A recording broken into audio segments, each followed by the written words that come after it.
용서에 관하여라는 제목을 가지고 말씀 증거하도록 하겠습니다. 우리는 계속해서 예수님의 산상수훈의 말씀을 함께 나누고 있는데 5장 마태복음 5장부터 7장까지 계속되는 예수님의 산상수훈 말씀 가운데 6장에 들어와서 예수님께서 어떤 말씀을 하시냐면 사람에게 보이려고 너의 의를 행하려 하는 것들을 주의하라 라고 말씀해 주셨습니다. 그러니까 쉽게 말하면 사람들에게 보이려는 신앙생활 하지 말 것을 우리에게 경계해 주고 있는 말씀입니다. 왜냐하면 그런 모든 것들은 하나님께서 인정해 주지 않으실 뿐 아니라 하나님께 어떠한 상도 기대할 수 없기 때문이다 라고 하면서 우리가 주의할 세 가지에 대한 내용들을 말하고 있는데, 구제와 기도와 금식에 대한 것들을 말씀해 주셨습니다. 그 가운데 우리가 이제 구제를 넘어서 이제 기도에 대한 부분을 살펴보았는데, 이 기도에 대해서 우리에게 잘못된 기도를 먼저 두 가지를 소개해 주었어요. 그러니까 많은 사람들에게 보이도록 하기 위해서 외식하여 드리는 기도, 이 한 가지를 경계했고, 두 번째는 이방인들처럼 중언부언하지 말라, 이 두 가지를 얘기했죠. 오히려 차라리 어떻게 기도하라고 하냐면 골방에 들어가서 은밀한 중에 보시는 하나님께 기도할 것을 우리에게 말씀하십니다. 그러면서 예수님께서 그들을 향해서 너희는 이와 같이 기도하라, 이렇게 기도하라 라고 하면서 우리에게 기도의 모범에 대해서 가르쳐 주셨는데, 우린 이것을 주님께서 가르쳐 주신 기도라고 해서 주기도문이라 라고 얘기를 합니다. 이 주기도문은 우리가 지난 시간에 살펴봤던 게 주기도문에 대한 말씀이죠. 이 주기도문은 하늘에 계신 우리 아버지여라는 우리의 기도의 대상이 누구인지에 대한 고백부터 시작을 해서 6가지 기도 제목으로 나누어져 있고, 마지막은 하나님을 찬양하는 송영으로 끝난다라고 말씀을 드렸습니다.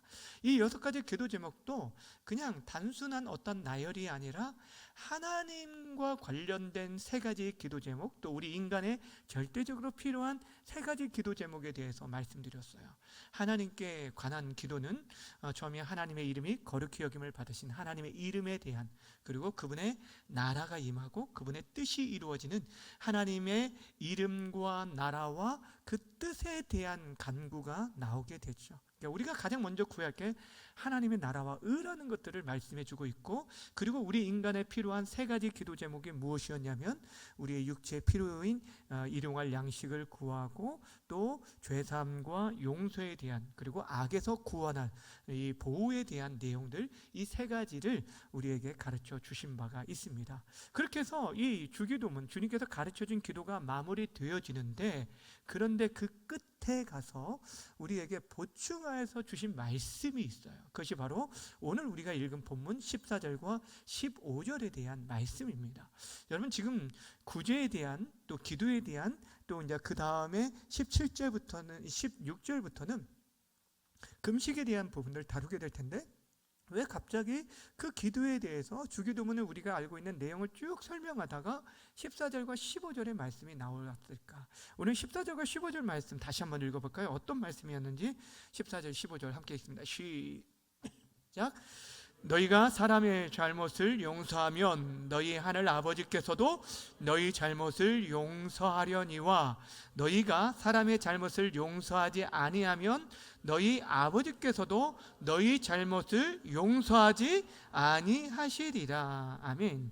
자, 용서에 대한 부분을 분명히 말씀해 주고 있는데, 그런데 여기서 뭐라고 하냐면 우리가 다른 사람의 잘못을 용서해 주면 하나님께서도 우리의 잘못을 용서해 줄 것이고, 반대로 우리가 다른 사람의 잘못을 용서하지 아니하면 하나님께서도 우리의 잘못을 용서해 주지 않겠다라는 말씀을 하고 있습니다.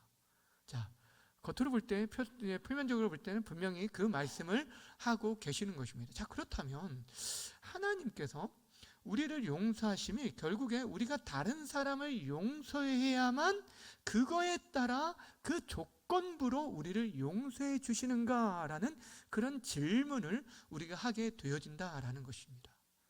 여러분 생각은 어떻습니까? 여러분, 우리가 다른 사람을 용서하는 그런 용서의 분량에 따라서 하나님께서 우리를 진짜 그렇게 용서를 해 주시는 걸까? 여러분 사실 이 말씀이 어디서 비롯됐는지를 우리가 생각을 해야 하는데, 이 지금 주님께서 가르쳐 주신 이 주기도문 가운데 6가지 기도 제목이 있다라고 했죠. 그 6가지 기도 제목 중에서 5번째 기도가 뭐냐면, 우리가 우리의 죄를 사한 것처럼 우리의 죄를 사하여 주옵소서라는 기도 제목이 있어요. 자, 여러분, 우리가 우리에게 죄 지은 자를 사하여 준 것처럼, 자 보세요, 우리가 우리에게 죄 지은 자를 사하여 준 것처럼 우리 죄를 사하여 주옵소서. 우리 죄 사함에 대한 기도가 굉장히 중요한 거거든요. 그런데 그 앞에 어떤 말이 있냐면, 우리가 우리에게 그 죄 지은 자를 사하여 준 것 같이 우리 죄를 사하여 달라라는 그런 의미가 있어요. 자, 그렇다면 이 기도 또한 우리들이 주기도문을 다룰 때 사실 하나하나 다 세세하게 다루지 않았지만, 그렇다면 이 말씀도 같은 그런 조건부의 말씀일까라는 그런 의문을 가지게 되어진다라는 것입니다. 그런데 여러분, 이 말씀이 문자 그대로라고 한다면 우리 중에 하나님의 용서함을 제대로 받을 수 있는 사람이 과연 얼마나 될 수 있을까요? 자, 한번 생각해 보세요. 우리들이 이 말씀대로라면 정말 하나님의 용서와 그 은혜와 긍휼을 받을 수 있는 사람이 얼마나 되냐는 거예요. 여러분, 우리들이 우리 주변의 이웃과 특별히 우리의 형제, 우리 가족들에게조차도 우리의 잘못된 그들의 잘못에 대해서 우리가 얼마나 정말 다 마음 다해서 용서하고 그렇게 살아가고 있습니까? 그렇지 못할 때가 많이 있는 게 우리의 현실이라는 것입니다. 어떻게 보면 이 말씀이 하나님이 우리의 용서하시는 것이 조건부인 것 같고, 또한 우리가 용서한 다른 사람을 용서하는 그 비례에 의해 우리 또한 용서해 주시는 것처럼 들리게 되어지지만, 성경 전체 맥락에서 보면 사실 우리 주님께서 말씀하시는 핵심이 그것이 아니라는 것을 알 수가 있다라는 거예요. 그러니까 주님의 의도는 사실 거기에 있는 것이 아니라는 것입니다. 여러분, 한번 생각해 보세요. 우리가 다른 사람을 용서해 준 그 비례에 따라서 하나님의 용서를 받는다라고 한다면 우리들이 얼마나 하나님으로부터 용서받는 그 분량이 적겠습니까?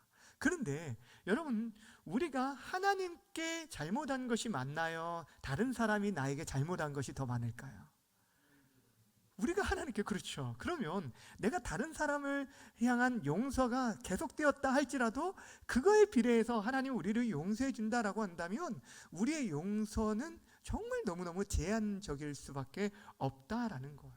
여러분, 하나님의 용서는요, 사실 조건적이지 않고 사실 무조건적인 용서예요.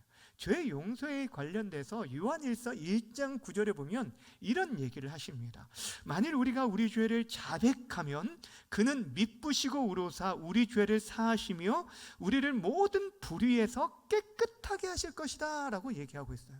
그러니까 이 죄 용서와 관련되어서 하나님께서 우리를 용서하실 때 우리가 하나님 앞에 정말 진심으로 고백하며 나아가기만 해도 하나님께서 우리의 죄를 여러분 다 사하신다고 했고, 또한 이 죄가 동이 서에서 먼 것처럼 아주 다 던져버리겠다라고 말씀, 아예 기억조차 하지 않겠다라고 말씀하신 바가 있다라는 거예요.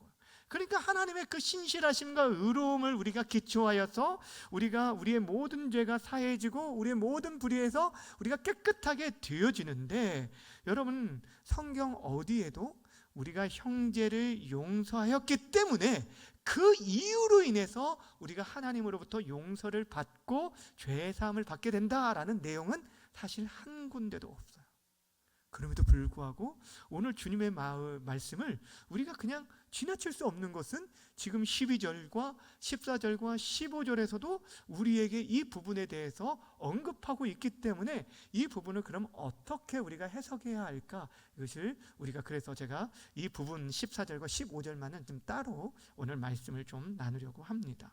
자, 그렇다면 여러분, 왜 예수님께서 이 말씀을 하셨을까? 우리가 먼저 기억해야 할 것은 예수님을 믿는 우리들은요, 예수님을 믿는 순간 예수 그리스도의 십자가의 보혈로 모든 죄를 다 이미 용서받았다라는 사실에서부터 출발해야 돼요. 다시 말씀드립니다. 예수님의 내 인생의 주와 그리스도로 모시고 그분이 행하신 십자가의 사역이 바로 나의 죄를 대속하기 위한 사역이라는 것을 온전히 믿을 때 우리는 지금까지 지었던 모든 죄뿐 아니라 우리가 앞으로 지을 모든 죄까지도 이미 다 용서를 받았다라는 사실입니다. 아멘이십니까? 그것이 성경 우리에게 말씀하고 있는 것이에요.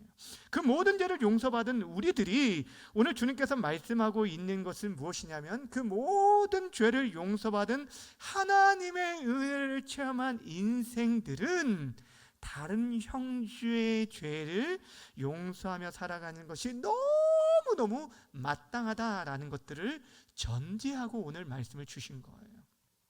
그러니까 무엇을 말하냐면 하나님께로부터 큰 죄를 용서받은 우리는 반드시 다른 형제를 용서해야 할 충분한 명분을 가지고 있다라는 것을 말해주고 있다라는 거예요.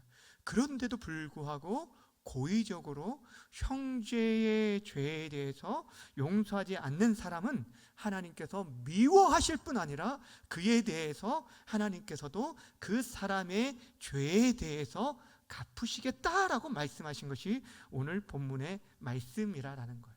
그리고 이에 대한 좋은 예로 우리 주님께서 말씀하신 것이 마태복음 18장에 나와 있어요. 악한 종의 비유라고 불리는 말씀인데 이 말씀은 용서하지 않는 악한 그 종의 비유가 나오는데 18장 23절 이후에 나오는데 사실 이 말씀이 어디서부터 비롯되냐면 베드로가 예수님께 이런 질문을 합니다. 예수님, 주님, 어떤 사람이 나에게 죄를 범했을 때 그 사람을 몇 번이나 용서할까요? 7번까지 용서할까요? 라고 물어봅니다. 자, 무슨 말이냐면 지금 사람이 나에게 죄를 지었을 때 그 잘못에 대해서 죄를 범하면 몇 번이나 용서를 해야 마땅합니까? 그러면서 유대인들의 완전 숫자인 몇을 들어요? 7번 하면 충분합니까? 라고 지금 말하는 거예요. 이만큼이면 되죠? 라고 자신 있게 지금 말하고 있는 거예요. 근데 예수님께서 도리어 뭐라고 말하면 7번뿐 아니라 7번을 70번씩이라도 하라라고 하면서 용서에 대한 횟수에 대해서 제한을 두지 말 것을 얘기하고 있는 거예요. 그러니까 예수님께서 지금 말씀하시는 그 용서는 사실 제한이 없는 용서라는 것들을 우리에게 말씀해 주고 있는 것입니다. 그러면서 왜 우리가 그렇게 계속적으로 또 용서하고 또 용서하고 또 용서해야 하는지에 대한 그 근거를 소개해 주는 비유가 바로 용서하지 않은 악한 종에 대한 비유에 대한 말씀인 것입니다. 여러분 이 비유에 대해서 잘 알고 있죠? 한 임금에게 빚진 어떤 종이 있었습니다. 근데 이 종이 빚진 그 빚이 얼마냐면 1만 달란트, 100만 달란트예요. 100만 달란트, 100만. 1만 달란트, 1만 달란트. 근데 이 달란트에 대한 그 개념이 여러분들이 없기 때문에 좀 어려울 수 있는데 1만 달란트가 어느 정도인지를 좀 설명드리면 당시 문헌에 의하면 유대 나라가 로마의 압제 아래에 있었잖아요. 그들이 1년 동안 로마에 바쳐야 하는 세금이 얼마였냐면 800달란트였어요. 800달란트? 그러니까 온 국민이, 그러니까 여러분 그들이 막 고통 가운데 그들 착취로 인해서 당해 바쳐야 하는 그런 세금만 800달란트였는데 지금 이 한 종이 1만 달란트를 빚지고 있어요.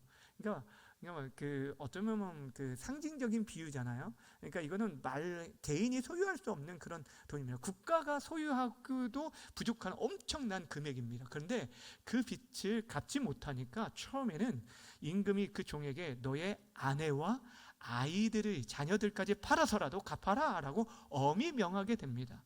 그때 그가 울면서 사정을 하죠. 조금만 기다리십시오. 내가 최선을 다해서 갚겠습니다. 나를 불쌍히 여겨주십시오 라고 했을 때 이 임금이 어떻게 하냐면 그 1만 달란트를 한 번에 완전히 다 탕감해 주었어요. 그 사람이 어떠함이 아니라 그냥 단순히 그를 긍휼히 여기고 불쌍히 여겨서 그 모든 것들을 다 탕감해 준 것을 보게 되어줍니다. 여러분 얼마나 놀라운 감격스러운 일입니까? 그런데 그렇게까지 딱 끝나면 좋은데 어떻게 되어지냐면 이 사람이 그렇게 임금 앞에서 나아갔는데 그의 친구를 만나게 돼요. 그것도 자신에게 빚진 친구를 만나는데 얼마를 빚졌냐면 100데나리온을 빚진 사람을 만나게 됩니다. 여러분, 이 100데나리온을 빚진 것은 앞에서 말한 1만 달란트의 100만 분의 1. 여러분, 100만 분의 1이에요. 그러니까 완전 정말 세 발의 피도 안 되는, 정말 돈의 액수에 칠 수 없는 그런 그 정도 빚진 자예요. 근데 여러분, 자신이 지금 큰 은혜를 1만 달란트의 그 빚이 탕감을 받았는데 100데나리온 빚진 사람을 다그치기 시작합니다. 그의 멱살을 잡고 결국에 안 갚으면 너를 가두겠다 하면서 그를 옥에 가두게 됩니다. 이것을 본 동료가 너무 괘씸해서 그 임금에게 그 얘기를 다 얘기하게 되어지고, 그로 인해서 임금이 그를 불러서, 주인이 그를 불러서 이렇게 말하게 됩니다. 자, 마태복음 18장 32절과 33절 함께 읽겠습니다. 시작. 이에 주인이 그를 불러다가 말하되 악한 종아, 내가 빌기에 내가 내 빚을 전부 탕감하여 주었거늘 내가 너를 불쌍히 여김과 같이 너도 내 동료를 불쌍히 여김이 뭐하다고요? 마땅하지 아니하냐. 무엇이에요? 마땅하다는 거예요. 이게 마땅하다는 거예요. 지금 이것이 말씀의 핵심입니다. 그 종은 너무도 큰 빚을 임금에게 탕감받았어요. 그러한 큰 은혜를 입은 사람이 100데나리온 빚진 사람을 그렇게 무자비하게 데려서는 되겠느냐? 안 된다라는 거예요. 하나님 앞에 큰 긍휼을 입은 사람은 반드시 다른 사람을 불쌍히 여기는 것이 마땅한 의무요 도리임을 우리에게 가르쳐 주고 있는 것이에요. 그런데 여러분, 이와 같은 의무를 행하지 않는, 고의적으로 그 사람을 옥에 가둔 이런 사람, 얼마나 악한 사람이냐라는 것을 비유를 통해서 말하면서, 우리 주님께서 이 비유를 통해서 그들에게 하시고자 했던 핵심 말씀이 18장 35절에 이렇게 말하고 있습니다. 함께 읽겠습니다. 시작. 너희가 각각 마음으로부터 형제를 용서하지 아니하면 나의 하늘 아버지께서도 너희에게 이와 같이 하시리라. 아멘. 자, 무슨 말인지 아시겠어요? 그러니까 지금 여기서 말하려고는 핵심이 지금 앞에서 나오는 그 기도 14절, 마태복음 6장 14절 15절과 연결되어진다면 이것이 조건적인 내용이 아니에요. 조건부 용서가 아니라 은혜를 저버린 행동에 대해서 하나님께서 그렇게 갚게 해주겠다라는 그런 말씀으로 우리가 해석해야 한다라는 것입니다. 진심으로 형제를 용서하지 않는 사람, 하나님도 그 사람을 용서하지 않겠다라고 말씀하고 있는 거예요. 그러니 이런 하나님의 말씀이 하나님이 잘못되었다라고 말할 수 없다라는 것이죠. 사실 우리가 그런 입장이었다라고 할지라도, 아니 세상에 어떻게 저렇게 큰 은혜를 입은 사람이 저렇게 행동할 수 있을까라고 하면서 우리 또한 그 사람을 이렇게 욕할 수밖에 없는, 비난할 수밖에 없는 상황이라는 거예요. 근데 여러분, 진짜 문제가 무엇이냐면 바로 우리 자신이 그 1만 달란트 빚진 종과 같을 때가 많다라는 사실입니다. 그것이 성경이 우리에게 말씀하고 있는 것이에요. 우리가 얼마나 큰 용서와 사랑을 받은 자인지 잊어버리고 우리에게 죄 지은 자에 대해서 참아주거나 용서하지 못할 때가 너무너무 많다라는 거예요. 그러니까 여러분, 우리가 주님께서 가르쳐 주신 이 주기도문의 그 의미, 사실 6가지 하나하나들을 생각할 때 이 기도가 사실 쉬운 기도가 아니라는 것들을 알게 되어지고, 그러기에 이 기도를 우리들이 의미 없이 하게 되어지면 안 된다라는 것이에요. 그래서 종교개혁자 마틴 루터는 이 기도에 양심이 찔림없이 기도하게 되어진다면 시편 109편 7절에 그 저주를 받아 마땅하다라고 말하기까지 했습니다. 여러분, 시편 109편 7절의 말씀이 어떤 말씀인지 아십니까? 한번 화면을 한번 보여주실래요? 함께 읽겠습니다. 시작. 그가 심판을 받을 때에 죄인이 되어 나오게 하시며 그의 기도가 죄로 변하게 하시며. 보시면 앞에서 우리가 주님께서 가르쳐준 그 기도를 하였는데 오히려 그 기도가 우리에게 죄가 되게 해달라라고 지금 말하고 있는 그런 기도입니다. 이건 굉장히 무섭잖아요. 그러니까 이런 기도, 그러니까 여러분 우리가 우리에게 죄 지은 자를 사하여 준 것 같이 우리 죄를 사하여 주옵소서라고 할 때, 나는 다른 사람을 지금 용서하지 못하고 그렇게 살아가지 못했는데 하나님 앞에 죄 용서를 구하는 이 기도가 쉬운 기도가 될 수 없다라는 거예요. 그리고 실제 여러분 초대교회 교부였던 크리스토스이 사역했던 그 교회에서 이 기도를 할 때 사람들이 이 부분에 대해서 침묵하기도 하였다라는 기록이 나올 정도로 이 기도가 쉬운 기도가 아니라는 것을 우리에게 말씀해 주고 있습니다. 그렇습니다. 사랑하는 여러분, 우리들이 다 경험해 보았지만 우리들이 어떤 대중적인 일에 있어서는 용서에 대한 부분들이 사실 이렇게 사람들마다 성향에 따라서 또 자신이 관심과 이런 가치관에 따라서 조금씩 달라질 수 있는데, 그런데 그 문제가 나의 문제가 되어졌을 때, 그 상처와 아픔과 고스란히 나와 나의 가족에게 큰 상처와 아픔이 되었을 때 그것을 실제 용서한다는 것은 쉬운 문제가 아니라는 것들을 우리들이 너무너무 많이 경험하게 되어줄 것이에요. 그런데도 불구하고 성경은 우리에게 무엇을 말하냐면, 우리가 이미 1만 달란트 탕감을 받은, 그 빚을 탕감받은 자이라는 것을 말씀해 주고 있고, 우리에게 상처를 주고 아픔을 준 사람들은 기껏해야 100데나리온 빚에 불과할 뿐이다 라고 말씀해 주고 있다라는 거예요.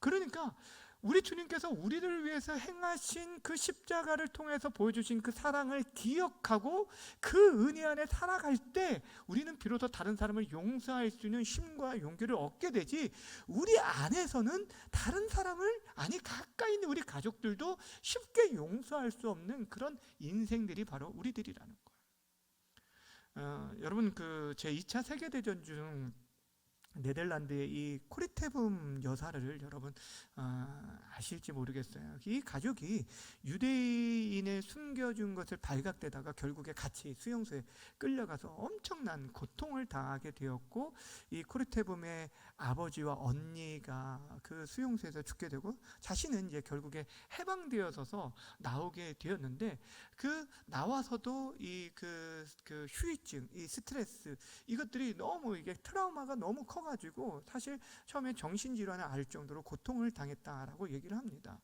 자신과 그 언니가 그 독일군 간수들에게 여러분 그 벌거벗김을 당하고 얼마나 그 모욕과 학대를 받았는지, 그런 것들을 그의 책에 이렇게 소개된 것들을 보게 되는데, 근데 한 번은 이 사람이 하나님의 은혜를 입고 하나님의 그 복음을 증거하는 소명자로 살게 되었는데, 그것도 자신에게 있어서는 왼수의 나라인 이 독일에 가서 간증 집회를 하고 다녔어요.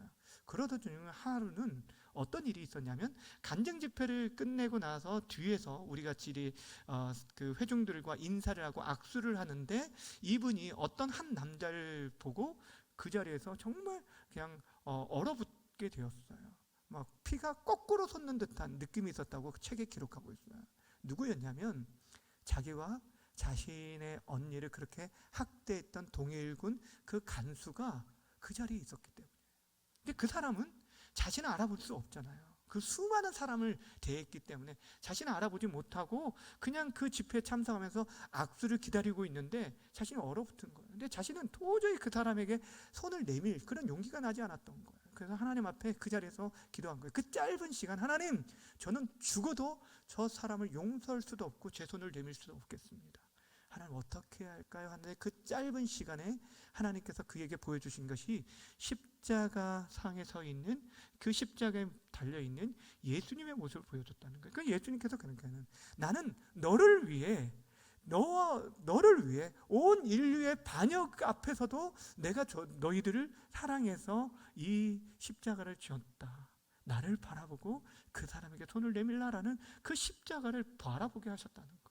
그러면서 하나님께서 주신 그 은혜로 인해서 그가 손을 내밀면서 그이로서 그가 그 정신 후유증으로부터, 그 트라우마로부터 벗어나게 되었다라는 거예요. 그러니까 그 전에 그렇게 간증을 하고 다녔었는데도 불구하고 자신 안에 온전한 용서가 없었는데, 그 십자가의 은혜가 흘러갔을 때 자신 안에 다시 한번 그 용서를 선포하게 되었다라고 고백하면서 그 책에 기록하는 것을 제가 보았어요. 사랑하는 여러분, 우리가 그렇습니다. 우리는 다른 사람을 용서할 실력이 전혀 없는 인생들이에요. 그런데 오늘 본문에서 왜 우리에게 그렇게 말씀하고 있는가? 결국에 하나님의 은혜가 우리 가운데 있어야만 우리가 진정 크리스찬, 그리스도인으로 살아간다라는 것이 무엇이냐면 내가 죽고 예수로 살아갈 때 가능하다는 것. 어떻게 여러분 다 용서할 수 있습니까? 못하죠. 여러분 우리 마음에 상처를 준 사람, 여러분 죽을 때까지 여러분 용서 못할 수 있는 사람들이 있습니다. 근데 여러분, 근데 우리들이 원래 그런 존재들이었다는 거. 그렇게 사랑할 수 없는 하나님께 원수되었던 자, 죄인되었던 우리들을 하나님께서 그의 아들의 생명을 내어주어서 우리를 구하시고 살려주셨다라는 거예요. 우리는 너무도 많은 이 일들을 듣고 알고 있음에도 불구하고 이게 냉랭하지만 그 십자가의 사랑이 우리로 하여금 우리 안에 흘러갈 때 우리가 비로소 다른 사람을 용서하고 사랑하며 섬길 수 있게 되어지는 것입니다. 사랑하는 여러분, 기억하셨으면 좋겠어요. 우리 모두는 하나님 앞에 1만 달란트의 빚을 탕감받은 사람이라는 사실을 기억하셨으면 좋겠고, 우리 주변에 있는 사람들은 100데나리온 빚진 사람들, 그들을 정말 주님의 마음으로 기꺼이 용서하고 또 용서할 수 있기를 바랍니다. 오늘 본문은 우리에게 말씀합니다. 만약 우리가 고의적으로 형제를 불쌍히 여기지 아니하고 그들을 용서하지 않는다라고 한다면 어떻게 한다고요? 하나님께서도 그 큰 사랑을 받은 우리들에게 대해서 그에 대한 죄를 묻겠다라고 말씀하신 것을 보게 됩니다. 때로는 아무리 큰 상처를 주고 큰 손해를 끼쳤다 할지라도 그 손해와 상처까지도 우리 하나님의 용서함 속에서 용서할 수 있게 되어주기를 바랍니다. 우리 주님 앞에 맡겨드릴 수 있기를 바랍니다. 여러분, 우리들이요 정말 중요한 게 우리 마음에 진짜 진정한 이 평안, 우리에게 우리 육체에 필요한 일용할 양식이 필요한 것처럼 우리가 우리의 죄를 우리에게 죄진 자를 사하여 준 것 같이 우리 죄를 사하여 달라라고 하는 것은 영적 평안과 영적 행복을 위해서 반드시 필요한 부분이에요. 그러니까 여러분 안에 여러분 마음 가운데 다른 사람을 용서하지 않는 그 용서 때문에 우리 안에 병이 생기고 고통과 아픔을 겪을 수 있다는 거예요. 하나님께서는 우리에게 이 말씀을 주신 건 결국에 우리의 복을 위한 밈을 기억하셨으면 좋겠습니다. 바라기는 우리 주님께서 죄인들을 용서하시고 자신을 배신한 그 제자까지도 품어주셨던 것처럼 우리가 그 용서를 배우고 그 십자가 상에서 자신을 조롱하고 채찍질하고 그리고 못 박았던 그들을 향해서 아버지 저들의 죄를 용서하여 주옵소서라고 용서의 선포를 하셨던 우리 주님을 닮아서 우리 또한 힘들지만 그 주님의 사랑으로 용서를 선포함으로 말미암아서 여러분의 삶을 통해서 하나님의 나라가 그곳에 이루어지고 하나님의 평안이 여러분 심령 가운데 이루어지는 귀한 은혜가 있기를 주님의 이름으로 간절히 축원합니다.